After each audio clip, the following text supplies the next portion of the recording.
This is the OTB Television Network, a service of Capital District Off-Track Betting.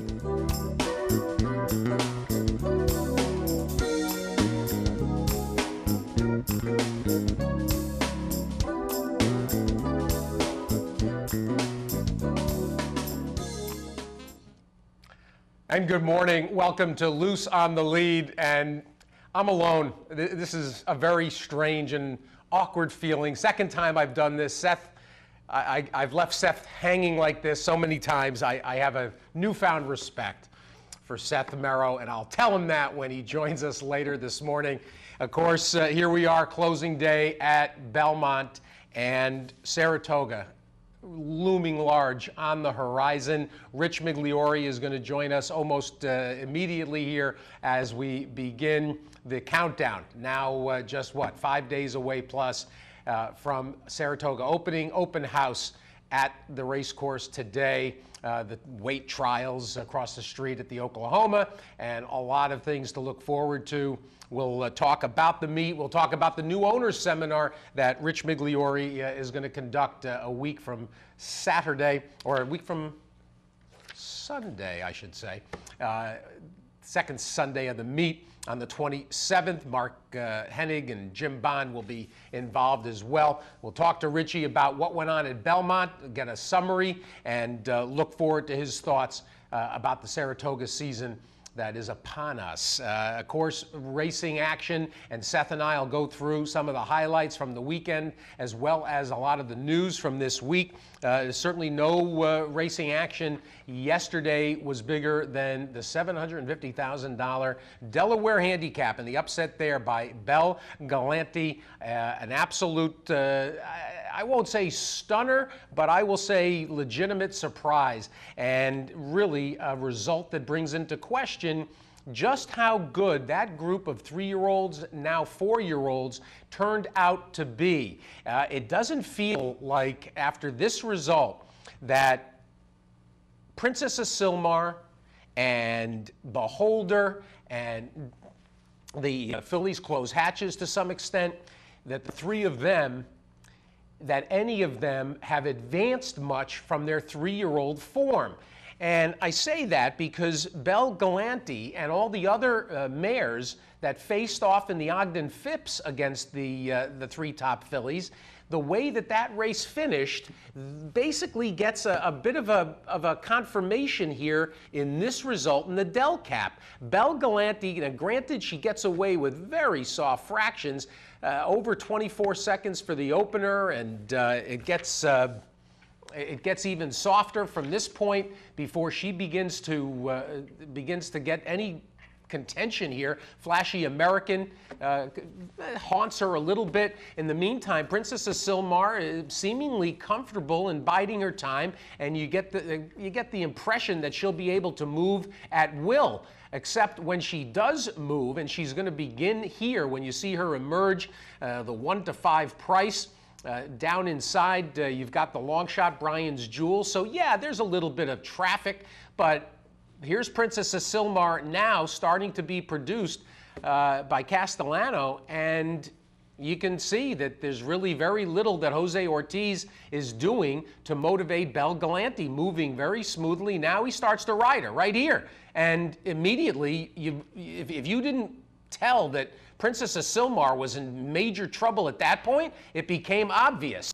So here it is, the stretch run, and Belle Galante is just going to power away from them. Here is another horse that is more or less a reformed claim, and there's been a lot of these. Of course, Linda Rice with Palace and Kid Cruz have both been notable graded stake winners this year. And here's another one in Belle Galante, a $35,000 claim off of Sunny Meadow going back to December of last year. And another success story, a grade 1 winner. Amazing. What can you say? Rudy Rodriguez, Michael Dubb, who I think is going to join us at the bottom of the hour. He and partner Mike Caruso and Gary Asquith. What a terrific story it is for them. This was a horse that was bred by the Y Gods, and she just enhanced her value immeasurably. A daughter of Aftermarket by just an amazing run here that sees her win, what, 3 allowances in a row off the claim. Then a good solid effort beating the length and change in that Ogden Phipps. So Princess Asilmar will have to regroup. It was not an embarrassing effort or a non-effort, but I get the sense that those fillies that were so heralded, if horses like Belle Galante and the rest of that group that was competitive, Antipathy for Kieran McLaughlin, that group of bunched fillies and mares in the Phipps, that really says that what we were expecting from Princess Asilmar, Beholder, and Close Hatches really hasn't come to fruition. So that was the big race of the day, no doubt about it. The rest of that stakes card down in Delaware featured my friend and regular contributor Tony Black, was supposed to ride Winning Image in the Sweet and Sassy. Tony broke his arm yesterday in the morning down at Philadelphia Park, had an iron snap off, break through the leather, and ended up on the ground. And Tony breaks a wrist and is going to be out probably 6-8 weeks. Feel terrible. He's 62 already. And in that race, Galliano ends up upsetting Winning Image. You also, of course, had the amazing Ben's Cat. Later on, Seth and I will watch that Park Stash. If you didn't see that race with Marchman and Tight End Touchdown, absolutely thrilling. Looking forward to that. Assateague, of course, won the Dr. Penny earlier this week at Philadelphia. There's been a lot of good racing down at Philadelphia Parks Racing. And then, of course, at New York, we had the Bowling Green, and another New York bred wins a graded stake, Hangover Kid, the lemon drop kid for Jason Service. And frankly, this was a race that you run it another 99 times. Grandeur probably wins it 90 of them, but this is a horse that just doesn't seem to be able to get to the line first. Quite a bit of other action that we'll touch on when Seth joins us. There was, of course, the Arlington Million Preview Day at Arlington Park. They got very lucky with the rain. There was a potential for the turf to be a mess, but it ended up being not so bad. We'll go through those races later when Seth joins us. Right now, happy to welcome Rich Migliore, who, of course, is gearing up for the Saratoga season and for another new owners luncheon. Meg, good morning. Hi, good morning, Steve. I'm upstairs in my office getting ready to prepping to do the National Racing Report with Jason Blewett and get through today because then we're heading north. What's this song? I've gone to Carolina in my mind. Well, I've gone to Saratoga in my mind. I like it, and of course, when you leave that office, that means you're going to leave behind the baby hawks that have been captivating Twitter. Yeah. Actually, there's one sitting out here right now, and too funny. She had the mama hawk had 2 last year. She chased them off. Now she's got 2 new ones, and they're basically adolescents now. It's fun to watch. I love it. Well, we've got to give some potential new owners some lessons on July 27th. Let's talk about this, Rich, and make sure that as many people as possible in the area or those that are going to be traveling to Saratoga for the second weekend of the meet, let's give them the information and get them registered for the new owners luncheon. Yeah, it's July 27th, Steve. It's $100 a person, which I got to say is actually a bargain. I mean, we start at 8 o'clock in the morning out on the porch with breakfast, and we watch horses train, and we go for a backstretch tour. Then we set up in one of the luxury boxes on the first turn and have lunch, and all our speakers, got a good lineup of speakers. Roddy Valenti, who's obviously a good friend of mine, but a very popular guy in Saratoga. And Bustin' Stones, his stallion, has been doing some really good stuff in the state of New York. He's one of the speakers. James Bond as well as Mark Hennig will be the trainers. And we've got Parting Glass Stable as well as West Point Thoroughbreds as partnerships. Andre Moglia, who might be the sharpest equine accountant that I've ever had the pleasure of meeting. He is just so smart, and he gives people so many good ideas on how to manage their stable and tax situations. Steve Lewandowski, the state steward, talks about licensing. We go to the paddock. We do a winner's circle presentation, and all the winners they can pick. Well, it has been so worthwhile. I've participated in it, and we've produced. I mean, just give everybody an idea, Rich, how many new owners have come into the game courtesy of an entree via the luncheon? Well, it's been interesting, and I ran the numbers coming into this year, and 23% of the people that attended the seminars had gotten involved in ownership. So, wow. I was pretty happy and surprised with that number. I didn't think it would be that high. Most of them getting involved, through partnerships. But, I think that's one of the beauties of the luncheon, the seminar part of it, is that it shows people that you don't have to have bottomless pockets to get involved. That there's actually ways to do it, that if you have a little bit of disposable income, that you actually can be involved and experience ownership, even if it's a small percentage of a horse, be able to get in the paddock and hopefully get in the winner's circle. Well, exactly, and it just is to some extent, a daunting task. I think people find it very intimidating, and not knowing the ways of the industry and how to get involved. I think people are afraid that they're going to spend a lot of money and not get the results that they hope for.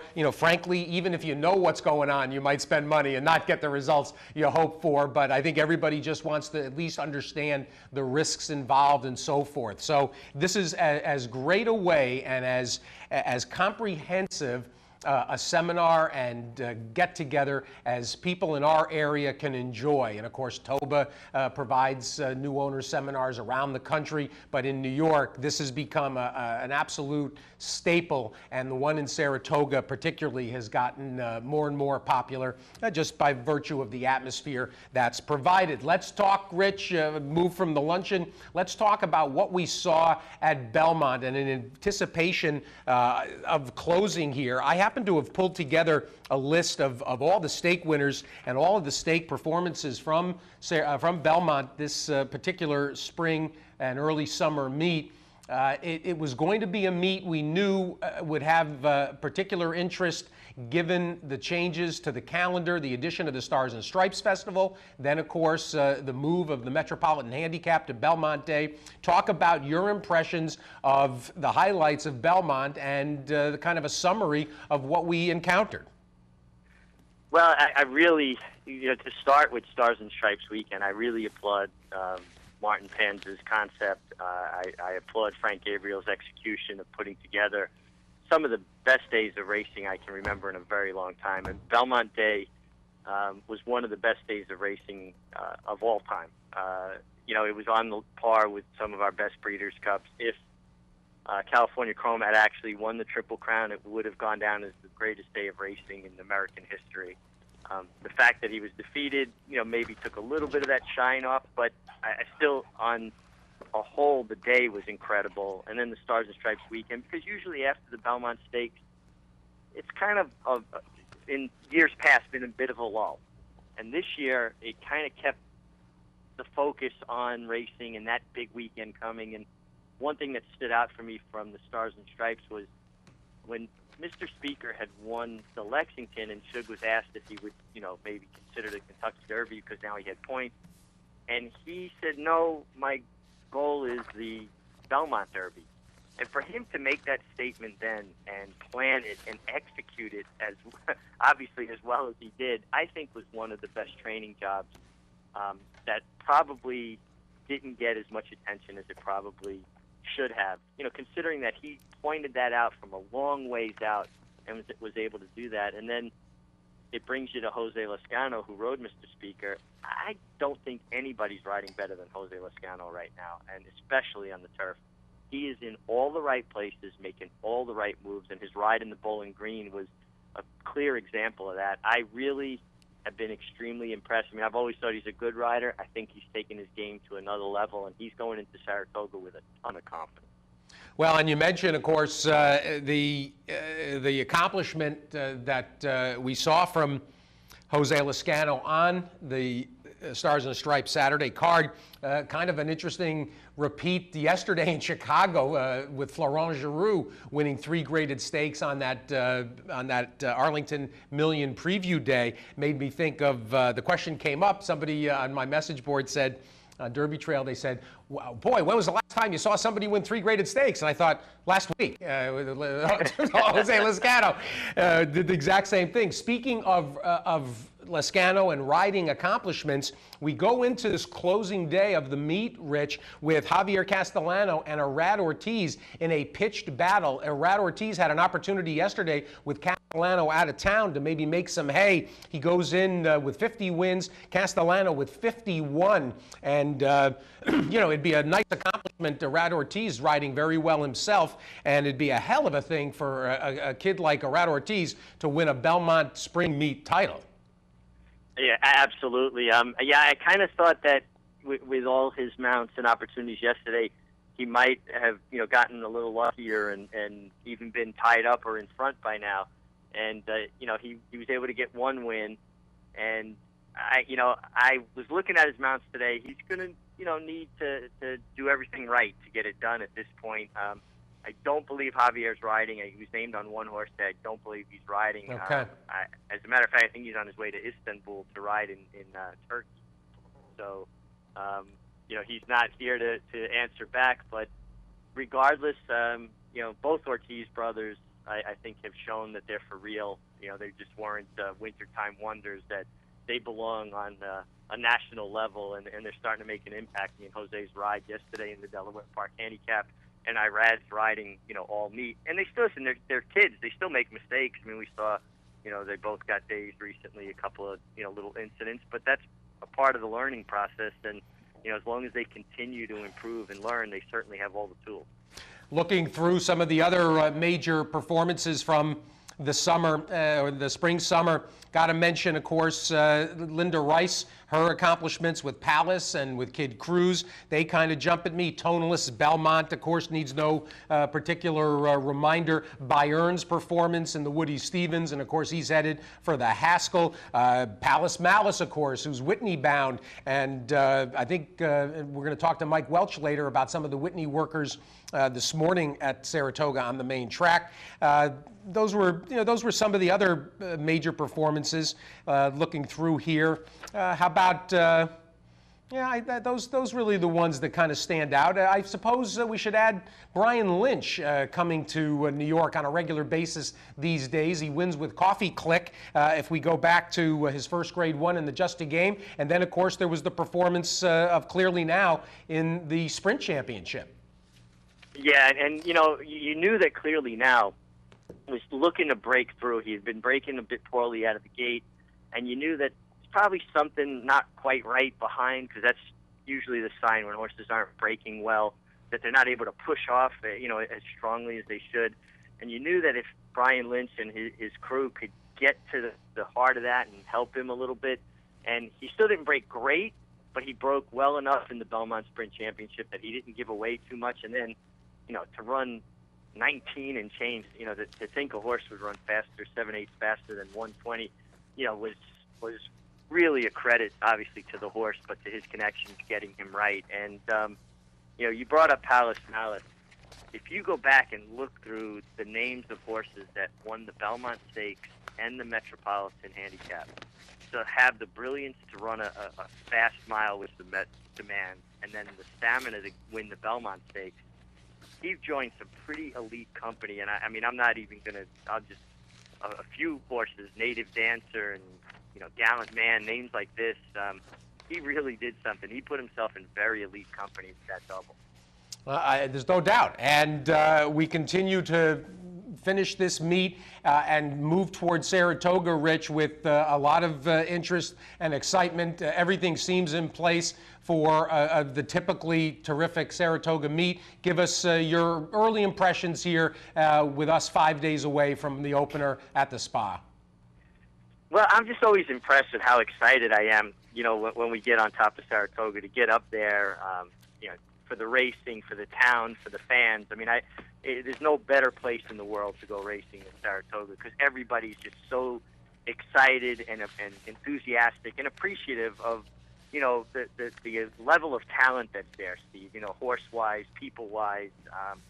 So it's just fun to get up there and be a part of that and enjoy the atmosphere. So I'm really always taken with how excited I still get. This is probably my 36th year getting up there. And the 2-year-olds. I'm always excited about the 2-year-olds in Saratoga. Well, we're excited, Rich, about seeing you and looking forward to a tremendous meet.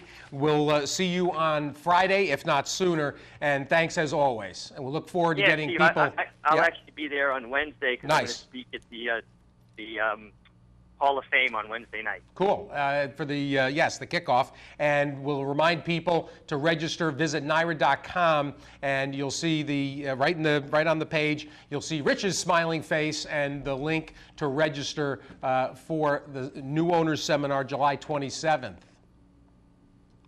Richie? Yep, Steve, I'm heading down to the studio. Thanks a lot, and I'll see you in a couple days. You got it. Rich Migliore, everybody. He's going to go tape the National Racing Report, and we're going to take our first break. We'll thank Rich Migliore. Seth is going to join us. He's taking a couple of days, but we got a couple of news stories and the things that went on during the week, including, of course, the Equine Welfare Summit in Kentucky. Then there was, of course, Gary Stevens having to take probably 6 months, maybe a little less, for the knee replacement, a couple of retirements, and so forth. Seth joins us next, loose on the lead on this Sunday morning, Capital OTB TV. Face it, most horse racing websites are just too much clutter, too much to navigate through. Next time, log on to CapitalOTB.com. Our newly designed website is easier than ever to use, with all the information the professional horse player needs. CapitalOTB.com. Go Zephyr kicking clear, and Go Zephyr is pulling away impressively. Hysterical Lady, Ginger Punch to win it. And it's Wilco in front, and he's going to pull off a huge upset here. But it's Round Pond going on to take the distaff.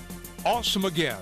Star of 10 Grade 1 winners, 4 Breeders' Cup champions, and 4 multimillionaires, standing at Adena Springs.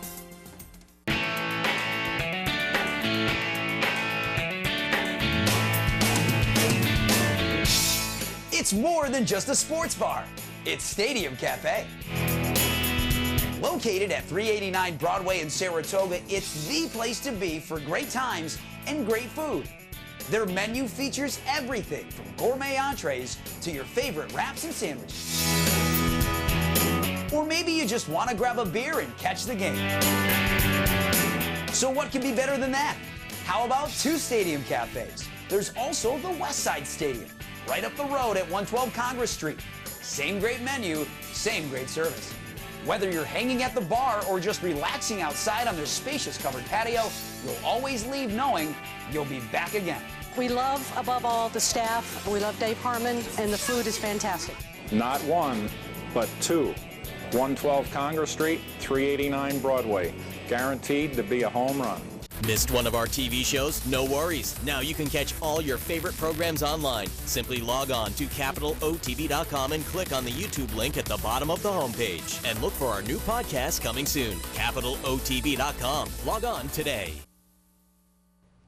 Yeah, we're back at Loose on the Lead, and back as Seth Merrow takes a time out from the only vacation he's going to get for the next 7 weeks. He's at the what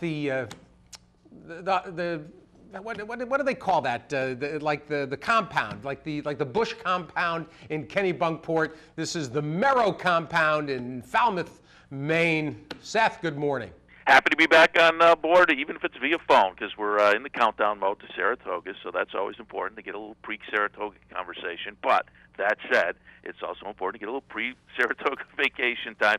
It's a dirty job, but we have to do it. All of us who are up there at Saratoga every day during the meet. With the early start this year, we had to squeeze in some summer. So sat on the beach yesterday. I've had some seafood.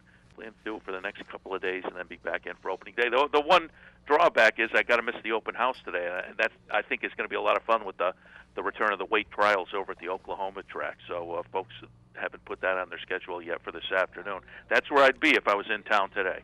Well, and for now, the weather's holding up a little bit. There was some concern that it wasn't going to be a great day, but for now, anyway, it's certainly passable as we get started. Let's get started on some news before we talk about the racing, particularly from yesterday. Seth, the word came.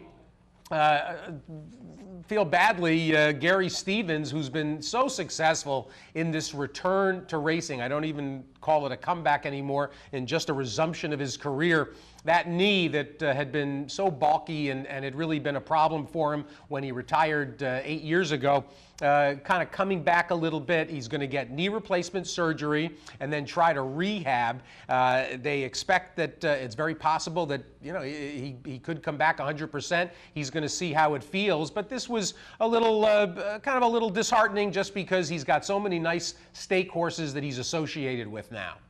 Yeah, I think it was a surprise in that how it came out, but then once it came out, you had to think, boy, I'm not such a surprise. I mean, the guy retired because his knees were bothering him, and then he said, during the time off, maybe he got a different exercise regimen or whatever that got him back to where he could ride. But when you think about it, once the knees kind of go a little bit, you're not getting any younger. So again, when you thought about it, not a surprise, but surprising in that we didn't really see it coming. He hadn't really been hinting at it, and in fact, it came in such a fashion that he took off stakes mounts on the weekend. He was scheduled for that Millions preview day up at Arlington, and it came so fast that he had to take off those mounts. And so now, yeah, as you say, knee replacement surgery. I don't know what the situation is as far as an athlete coming back from that kind of thing. Everyday people certainly handle it very, very well. So we'll have to wait and see after he has the surgery, rehab, and see if he comes back. Again, the guy's not getting any younger, but boy, this past year he was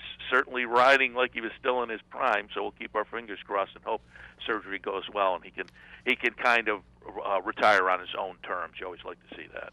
Well, another athlete that is returning after surgery, Wise Dan, and his return seems successful, and Charlie Lopresti and his whole team very much relieved after a work earlier this week from Wise Dan goes very well, and everything seems to indicate that he is going to be back, and they continue to point toward the 4-star Dave. So Saratoga fans and players will be treated first and foremost to Wise Dan's first race back, ideally. Yeah, that story was just freakish, the whole situation where he's got the twisted intestines. They put him on the operating table, open him up. Whoop, they're not twisted. Putting him on the operating table cured him. So they just sewed him back up, and now he's coming back to the races. But he just adds really another jewel, another marquee name to the Saratoga meet. And so, yeah, as they say, the surgery situation went so well that the timing worked out so he can get back and stay on schedule for the Saratoga start. He already they had in mind. So that's going to be a lot of fun. I mean, obviously, Wise Dan coming back to Saratoga, 2-time horse of the year, there's enough of a story there. But now the comeback effort, I think, is going to attract even more attention. So that's going to be fun. Well, there's also some other injury and retirement news that I kind of gathered. They sort of were piling up pretty quickly. News came from Dave Grenig this morning and late yesterday. Uncle Si is done for the year. The Wounded Warrior Stable, Chip McEwen. Uncle Si going to go down to the farm in Ocala, get a turnout for 60 days, and basically just what's being described as a pulled muscle in the back. And to be honest, this is never an easy thing to deal with, and this can be very debilitating. A pulled muscle on the back. I can tell you that our horse Lloyd Dobler suffered with this, and when you start to tinker with horses on the back side and the muscles over the hip, that can be a problematic area, and you just don't know if you're ever going to have the same horse you would hope to have, when these kinds of issues crop up. Yeah, and it's something, if you follow horse racing long enough, you're absolutely right. You would think, broken bones and whatnot would be much more debilitating, but horses seem to come back from some of those injuries better than these pulled muscles, as you say, in the back, which you hear it and you think, oh, okay, we'll see the horse back and they'll be okay. But over time, if you watch racing enough, that does turn out to be, strangely, a more debilitating, in a lot of cases, kind of an injury. But it's too bad he goes to the sidelines because he was a talented New York runner, and you mentioned it earlier on the show. The New York runners have been doing okay. And one I want to mention from last week, we weren't on the air last week, but Captain Sirius in that second place finish in the Dwyer behind Kid Cruz, his stablemate. He's turned out to be a nice New York bred.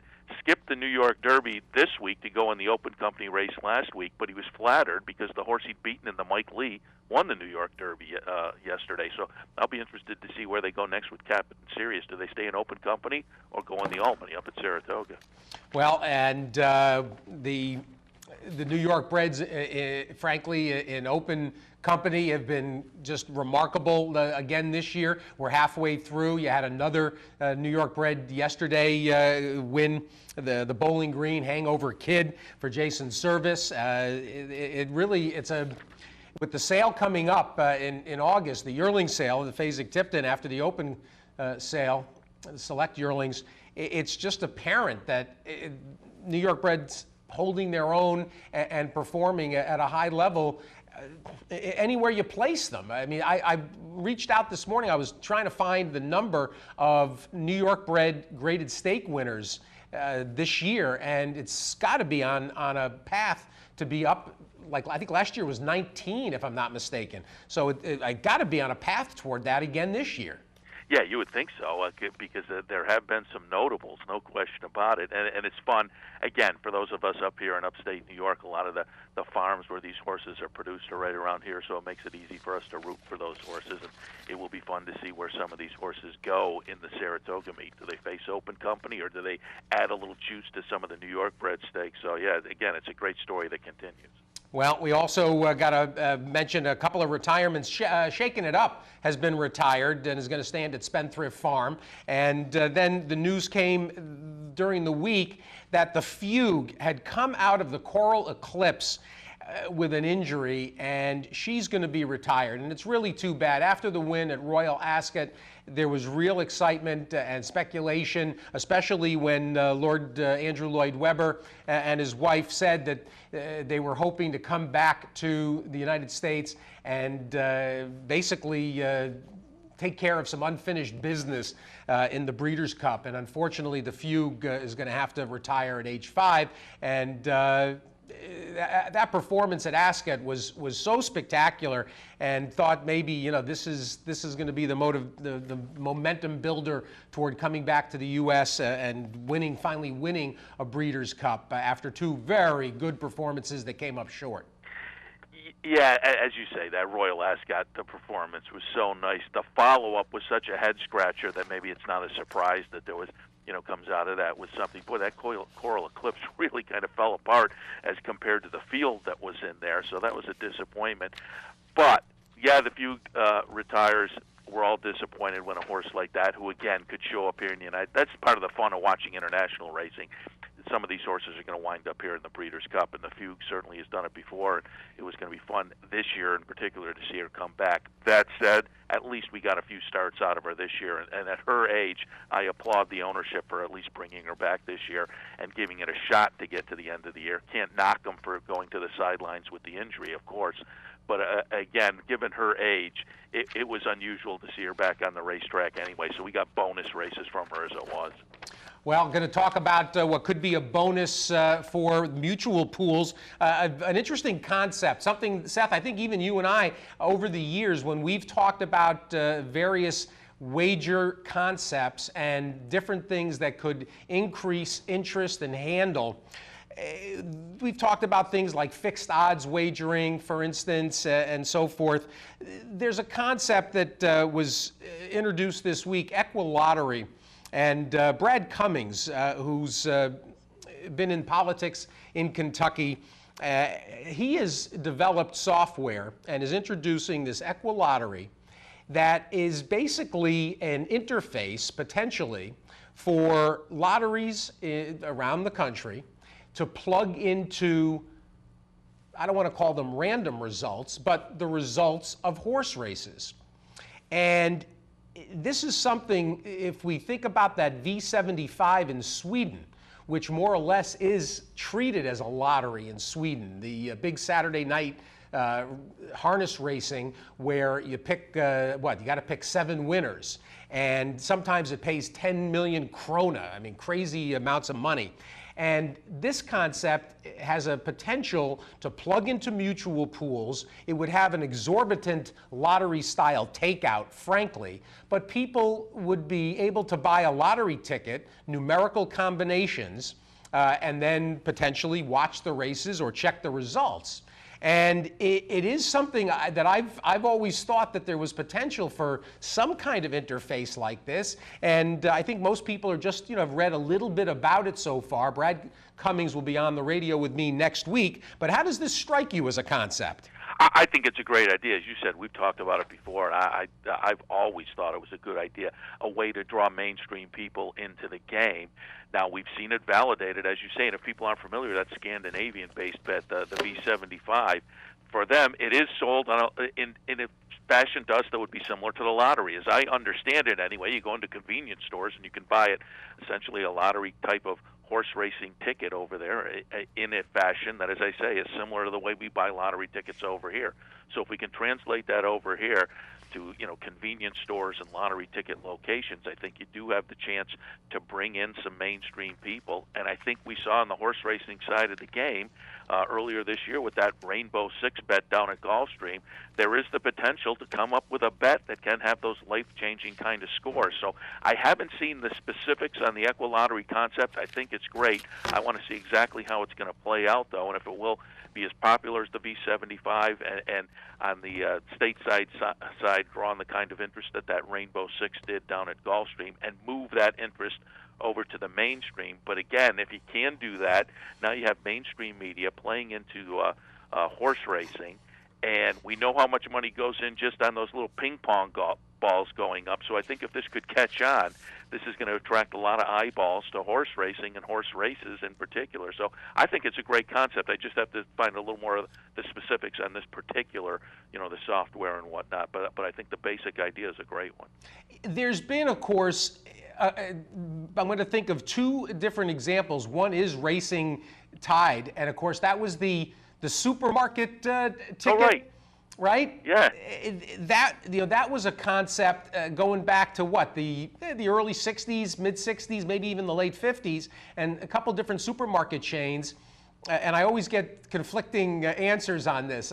King Cullen and Grand Union, and I'm not sure which of the chains were, but they would give out the coupon, and then people would watch a taped race, and they would have basically a ticket.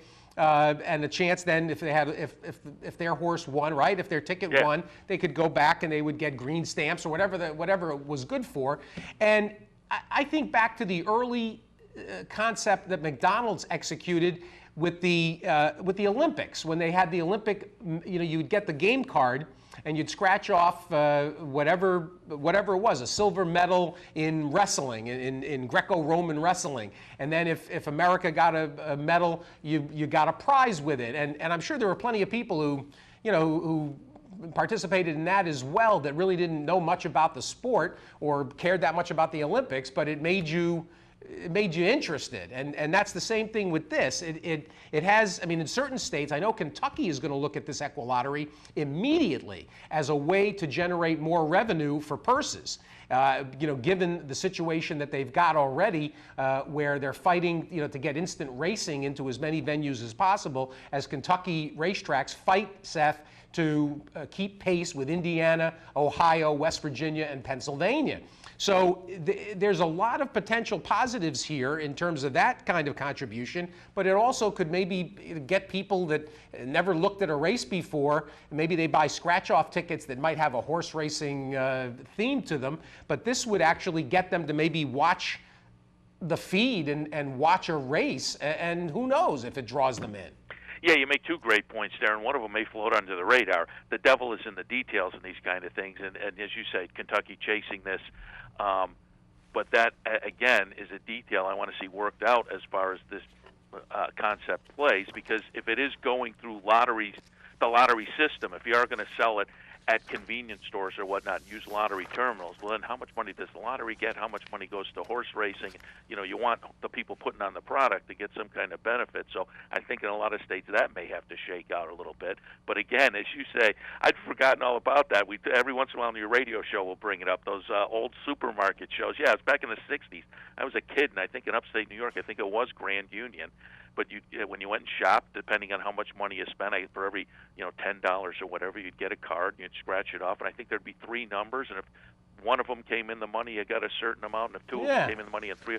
But I remember it was the taped races they showed, and they would be on Saturday afternoon. They were at a little Tartan racetrack at the track down in Florida. Sunshine Park. Yeah. Tropical Park. Yeah. There you go. Yeah. Pretty funny. Speaking of that, we'll move on. It seems to be with the situation in Florida. Mike Welch is actually going to join us next. With the situation in Florida having cleared the deck in terms of Calder versus Gulfstream, looks like you're going to see much improved, fuller fields down in South Florida. And it seems even more than ever that John Brunetti could end up in the catbird seat and having thoroughbreds return to Hialeah. It seems more of a potential reality now than at any time over the last decade. Yeah, you talk about unintended consequences. I found that very funny when the news came out within the past few days that Brunetti and Hialeah now sitting in potentially a spot to get some thoroughbred dates, because you would have thought that now it's shaking out. Now Gulfstream controls 10 months of the year, and essentially the other 2 months, although they'll be racing at Calder, Gulfstream will still have the control of that, and you would have thought, boy, that's really now Hialeah's on the outside looking in. But no, even from the Gulfstream people, Tim Rifto said they'll sit down and talk with Hialeah, and maybe Hialeah will get a little thoroughbred racing. They've gotten the casino money now, so and Hialeah is a track I've never visited, but people talk about it in its heyday as being absolutely gorgeous. So maybe with the return of some thoroughbred racing and some slots money, they can kind of attempt to return that to some of its early glory. And so that is absolutely an interesting story, and again, unintended consequences on the Florida situation. Let's, Seth, wrap up a couple of quick notes here. And I hadn't mentioned the welfare and safety of the Racehorse Summit. A lot of really interesting conversation. For those of you that may have missed anything, Seth's got all the links, whether it's Tom Lamera's pieces from Blood Horse and Eric Mitchell and everybody else who was on hand. Also, Matt Hegarty wrote plenty. A lot of good conversation about the importance of 2-year-olds being worked and being raced at 2, not delaying their development, how important it is. Dr. Bramlage talked about the strengthening of bone and the durability of a horse being enhanced at an early age when you race them and train them. There was also more about identifying at-risk horses, something that Dr. Scalay with the injury database continues to accrue information. We've talked about it. It was, I thought, a really provocative couple of days at this year's Welfare and Safety of the Racehorse Summit. Yeah, no question about it. Now, the thing is, all of these summits and conclaves and whatnot, they tend to have great lofty ideas. It's then putting them into the practice that's the difficulty. But as you noted, there were some really good things discussed there. They also had a panel that discussed transparency, and something that some jurisdictions have already jumped on a little bit, but things like when a horse gets claimed, the information, the vet information going from one trainer to the other, because things like when they inject the joints or whatnot, that should only be done a certain number of times, and if you claim a horse, you don't know how many times it's been done previously. So that kind of thing, it would be a great benefit to the sport, I think. And then just claiming rules in general, I've talked about before. I'd like to see shaken up, but you mentioned a lot of the other things that have been discussed, and as I say, then it's the difficulty of getting them implemented. But the more these things are put out there and discussed, and you mentioned one that gets me, the talk about 2-year-olds, and no matter how factual and how many studies are done, that 2-year-old racing is beneficial and helps to build the bones and actually makes for a healthier racehorse. We still get, the folks out there on the internet who rant and rail against 2-year-old racing and how detrimental it is in the face of all the facts. So that's one. As many of these panels that kind of keep hammering that from the experts who actually have the facts on their side, probably the better we are in the sport. Exactly. Well put. Let's talk about a horse that's been incredible and durable, Seth. A couple of quick racing notes we're going to watch here as Ben's Cat is going to win this Parks Dash. And I don't know how many more superlatives can be heaped in this direction. King Leatherberry and this venerable turf sprinter. He tried the Jaipur, stretching out to a mile. He gets back to his 5-furlong preferred distance and guts out this win. He's unbelievable. Yeah, I think this is. I sat and just laughed the last 100 yards at this. This was the best performance of the weekend because of who he is, the age he is. This puts him over $2 million. The age of his trainer. He's just been so much fun to watch for the past couple of years.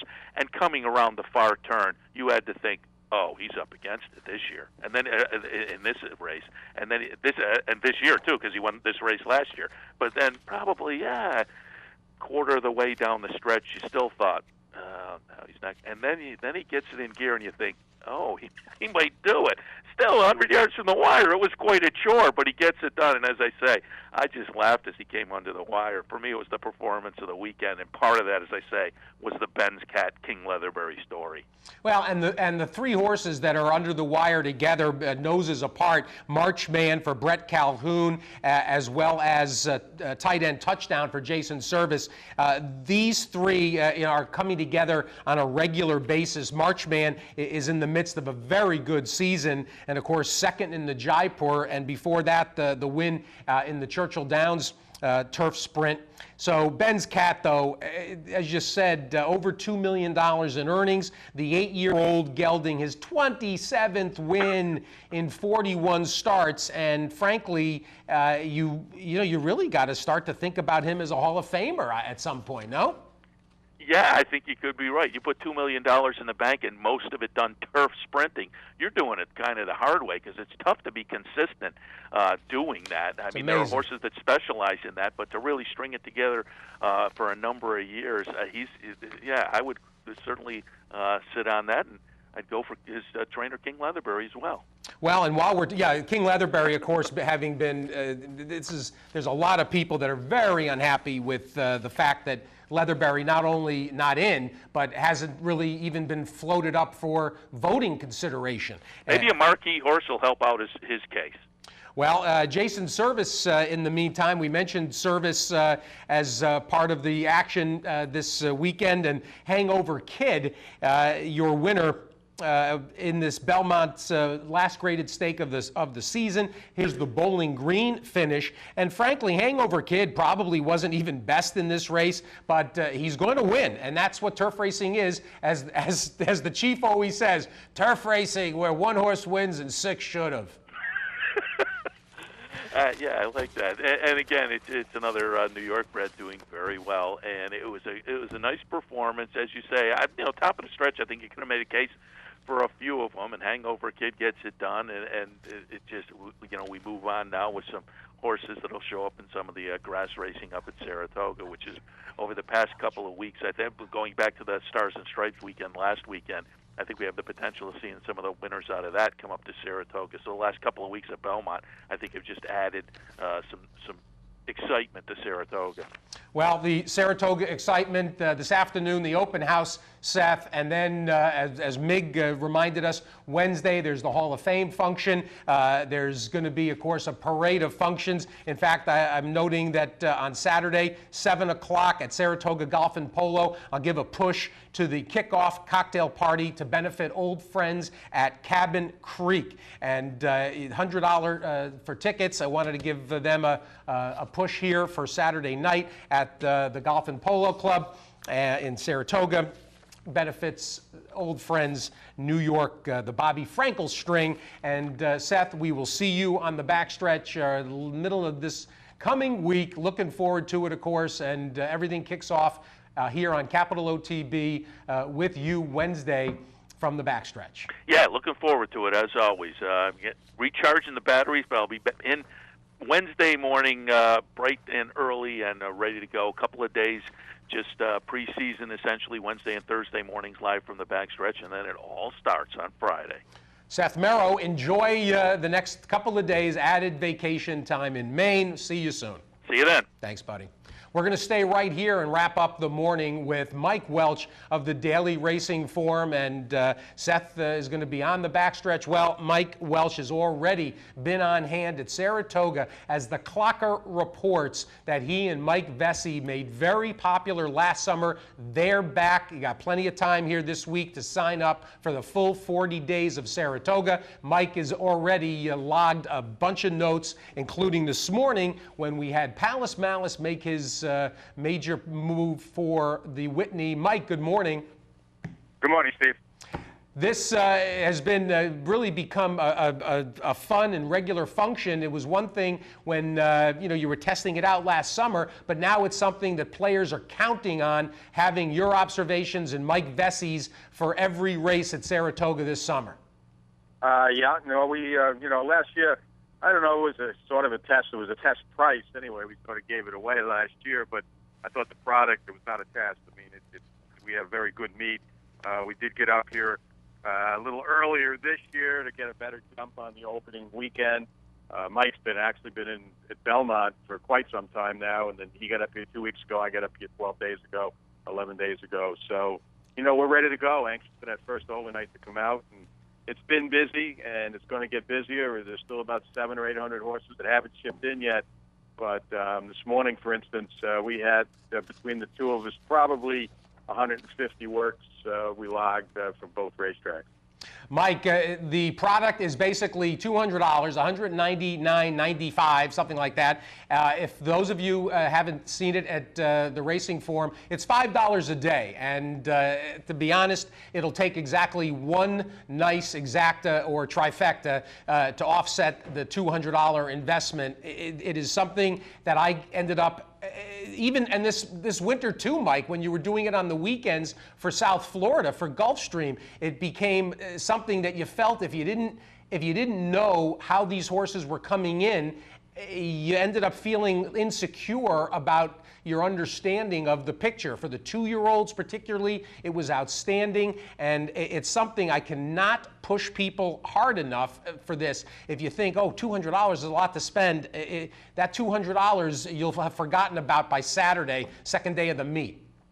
Yeah, no, we did have a lot of nice winners and a lot of nice compliments. So we've got a nice endorsement from Andy Beyer this year, who has become a regular fan of the Clocker Report. With all the 2-year-old races up here, of course, it's you got to have some kind of an insight into those. You can see the times in the paper, but unless you're actually out there watching these horses work, and even the better horses, sometimes you can see something negatively or positively that can help you make cash a little bet at the window. Well, we're going to, of course, check in regularly with you as the season unfolds. Let's get a couple of snapshots of the last couple of mornings, particularly with the Whitney players and Palace Malice today departing yesterday. Palace Malice looked good. The track was a little on the dead side, and Todd's not asking too much from him. He went with his regular workmate, Rockfall. I had them in 24-1, 35-4, a minute and 2. But a nice gallop out from both of them, 113 and 3, and 27 and just under 27 and 1 for Palace Malice, who was about a length in front after they pulled up 7 furlongs. But it was a good, solid move. He's obviously maintaining his form. Nothing I could say in a negative way about Palace Malice. And I guess right now that's what you're looking for. He is the guy in the division right now. So if you don't see anything negative, that's a good sign for Todd and his people, for Cott Campbell. I know Cott called Todd. Todd and I were standing and chatting when Cott called, and as I was walking away, I heard Todd tell Cott he was very, very pleased with the work. Same thing he told me, and he's definitely going to be the horse to beat. Would I want to take 3 or 4 to 5 on him in that race? If that's what he is, I'm not so sure.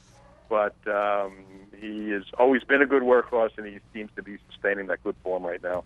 Al also read with interest this morning the comments about departing, and here's Al Stahl, who's going to bring departing in for the Whitney. As this field, you get the sense that it's not like they're beating the bushes to find horses. It seems like plenty of people very willing to face off against Palace Malice. Well, it is the Whitney. It is Saratoga. It is a Grade 1. And, you know, although everybody pretty much concedes that he's the leader of the division right now, it's still fairly early in the year. There's a lot of racing to do, and there's 2 big Grade 1s here for the boys and for the older boys. And, you know, Al is up to the task. He thinks departing is sitting on what he calls V-Race. It's his 3rd start off the layoff. He loves this track here. He trained super over it last year before heading out of town to win a couple of Grade 2s for 3-year-olds, as Al was spotting him nicely around the country, kind of avoiding the heavy heads and picking up some pretty good change with him. But he looked good yesterday, a very even work. Al says he could throw down 12s all day and just keep going and going. That's pretty much what he did. I had him 24, 48 and 1, a minute and 3/5 out, continued up in 14 and a couple, and he looks good. And Al's pretty confident he's going to get a big race out of him. But, you know, is it good enough to beat Palace Malice? You know, he's not sure about that, but he'd like to think he fits somewhere in that older handicap picture with this horse the last half of the year.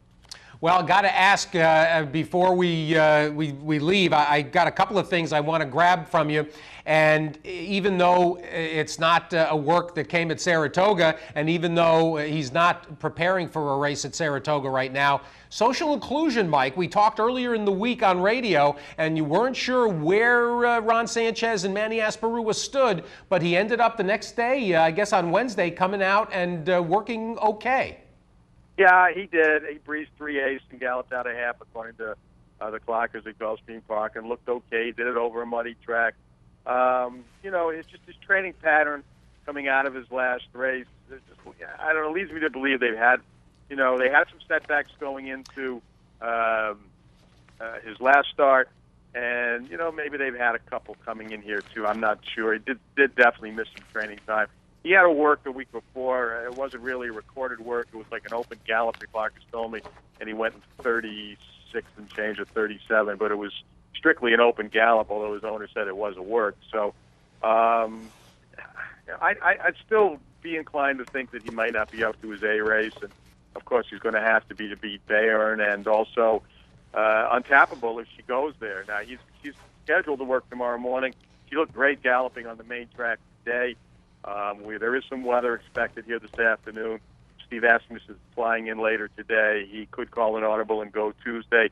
He has not made a decision on where he's going to run her, but my guess is, I thought the same thing after he passed working her last week, that I think he thinks he's got a little extra time to work with if he's going to the Haskell. So my guess is, if you put a gun to my head, the choice is going to be the Haskell right now, but we'll see. We'll see if she breezes tomorrow. If not, he said he could work it Tuesday. So some big news might be forthcoming after she breezes in the next couple of days. Well, Mike, there was big news as well to talk about in South Florida, your normal beat, and that is the end of the conflict between Gulfstream and Calder. We broached on this, and you followed up the conversation with a piece that really highlighted the immediate benefit to everybody involved, at least from a horse player standpoint, with much bigger fields agglomerating the two racetracks, as Gulfstream and Calder horses will be in the same entry box now, and it looks like the whole landscape is going to be improved markedly and immediately. Yes, without a doubt. I mean, the field sizes are, they're averaging around 10, but yesterday they were closer to 11, and today 11, and even around 12 if you count all the AEs, and you know, it's remarkable what a difference it's made in such a short period of time. I didn't see the final handle figures yesterday, but the spot checking I did in some of the races, the numbers were pretty big, and that's what's going to happen when you get full fields like that. And I think the racing product will only get better. I was in the process of asking Todd what his plans were here this fall regarding sending horses up there a little earlier when he got the call from Mr. Campbell, so I just kind of put that on the back burner. But I think you're going to see Todd send horses back as early as September. I think you'll see several other outfits do the same thing. I know Chris Clement has always been a big supporter of the program at Calder up there in the fall. So with the races moving over to Calder in October, November, and some stakes on the calendar, I believe, I think you'll see his presence felt up there. I think you're only going to see things get even better up there from a quality standpoint. The quantity will be more immediate, but the quality come next summer, I think you're going to have a really, really good meet up there. Well, it absolutely brightened the picture, and I heard from a few different people who were really encouraged. And there's other topics that can grow out of this, of course, including the potential maybe for Hialeah to end up with some dates ultimately on the thoroughbred side. But in the meantime, it's just a much improved scenario. Mike, one more push on the Clocker Report, drf.com/Clocker. Basically $5 a day for the 40 days of Saratoga. You'll have all of Mike and Mike Vessie's observations from the Oklahoma and the main track, and looking forward to it and cashing some of those B+ and A- workers. Okay, I appreciate the push and the plug. We also do sell it for those not coming up for the whole meet or only want to play, sporadically. We are selling it on a weekly basis as well. That's about a $7 a day deal, I think. You can get the first weekend Friday through Monday. That's also up on the website, too, if you'd rather just go in small doses instead of taking the whole package. But if you're a serious player for Saratoga, like I said, I think $5 a day is a small price to pay, at least for the success we had last year. And even that what Mike has done this year at Belmont, we've had some good stuff at Belmont coming out of Mike, and then the two of us combined in the last couple of weeks. I got to see a lot of good stuff there last weekend, not only for yesterday and today, but going into opening weekend here for sure. drf.com/Clocker. Sign up and cash with Mike Vesey and Mike Welsh. Mike, see you this week. Okay, buddy. Thanks so much. Mike Welsh, everybody. And there is Loose on the Lead for this Sunday, closing day at Belmont. we got Pal of Pals back finally today for his 5-year-old debut, and looking forward to catching a little, just a kind of a tightener before he comes to Saratoga, hopefully. Hopefully you're all coming to Saratoga. Write to us, looseonthelead@yahoo.com. Visit the page on Facebook that Seth has never visited. No, I'm just kidding. I take care of it. Once in a while I'll put something up there, but visit and join us. And we're looking forward to seeing everybody at Saratoga here starting on Friday. I want to thank Mike Welsh and Seth, who took time out from his vacation. Rich Migliori, don't forget, if you're interested, $100 to sign up for the New Owners Seminar, and you'll be joined by Mark Hennig and Jimmy Bond and more. It's a great opportunity to understand what it takes to get involved in the sport, and you could be in the winner's circle at Saratoga. In fact, you could be in the winner's circle at Saratoga this meet if you jump aboard right away. Let's send you out to a great closing day at Belmont. It's been a spectacular spring, early summer downstate, and it's going to be a great summer here in the upstate area. Thanks, everybody. Enjoyed it. Join me tomorrow morning on radio, and replay, of course, at the races 6 to 9 a.m. here on Capital OTB. Good luck today. See you next week from the Spot.